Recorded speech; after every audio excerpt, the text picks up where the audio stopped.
Welcome back to Stacked. I'm Bruce, and in this video, I'm going to show you a timer that we added to projects.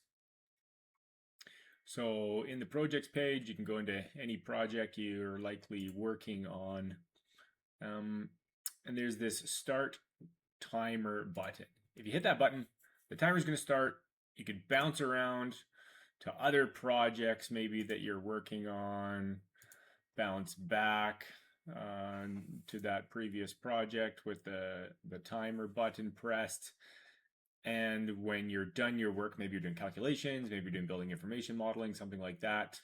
It would likely be more than 22 seconds, but you get the point. Hit the stop button. Based on what your settings are, it'll try and guesstimate where this time goes, and you can add your comment. Did some stuff. And that's going to go in your timesheet. So that is the start timer button on the projects page. If you like this video, want to see more like this, like and subscribe. Stacked by Design Time. Thanks.